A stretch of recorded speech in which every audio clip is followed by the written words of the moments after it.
السلام علیکم ورحمۃ اللہ وبرکاتہ۔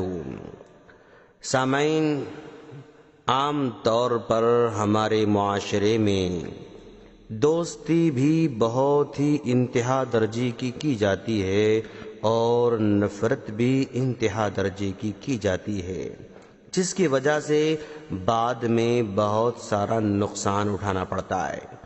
اسلام نے دونوں کے درمیان اعتدال رکھنے کی تعلیم دی ہے۔ ذرا دیکھیں کہ اللہ کے رسول صلی اللہ علیہ وسلم کیا فرماتے ہیں۔ وعن ابی ہریرہ رضی اللہ تعالی عنہ قال قال رسول اللہ صلی اللہ علیہ وسلم احبب حبیبک ہونا ما عسى ان يكون بغيضك يوما ما وأبغض بغيضك هونا ما عسى أن يكون حبيبك يوما ما رواہ الترمذی۔ یہ ترمذی کی روایت ہے۔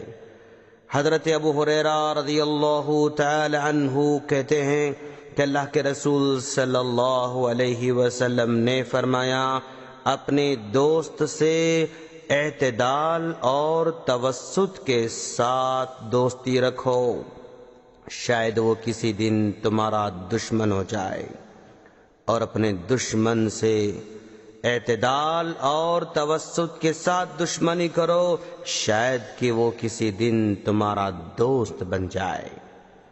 اس حدیث میں یہ بتایا جا رہا ہے کہ زندگی میں دوستی بھی ہمیشہ نہیں رہتی ہے اور نہ ہی دشمنی ہمیشہ رہتی ہے۔ دوستو، آج کی دوستی کل کی دشمنی میں بدل سکتی ہے، اور آج کی دشمنی کل کی دوستی میں بدل سکتی ہے۔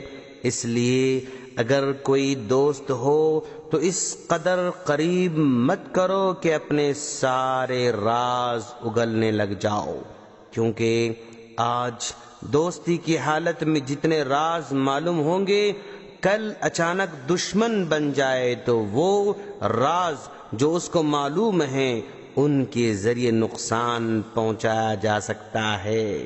اور اگر دشمنی ہو تو اس قدر برا سلوک نہ کرو کہ کل اگر دوست بن جائیں تو پرانے برے سلوک جب جب یاد کریں گے یا یاد آئیں گے تو شرمندگی کا احساس ہوگا۔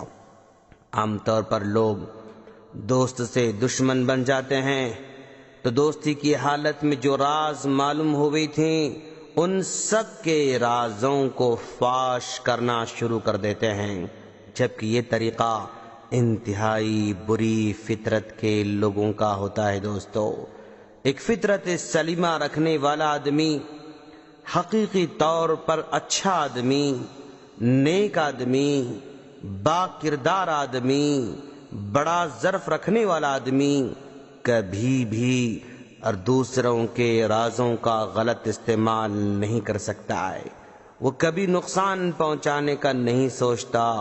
ایک حقیقی مسلمان دوست ہو تو فائدہ مند ہوتا ہے، اور اگر دشمن ہو تو نقصان دہ نہیں ہوتا ہے۔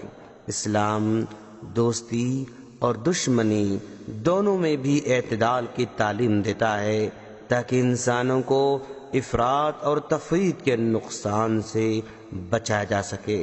ہم اللہ سے دعا کرتے ہیں کہ باری تعالیٰ تو ہم تمام کی دوستی میں برکت عطا فرما، اور جو دشمن ہیں ان کے دلوں کو تو پھیر دے اور ان کو بھی دوست بننے کی توفیق عطا فرما۔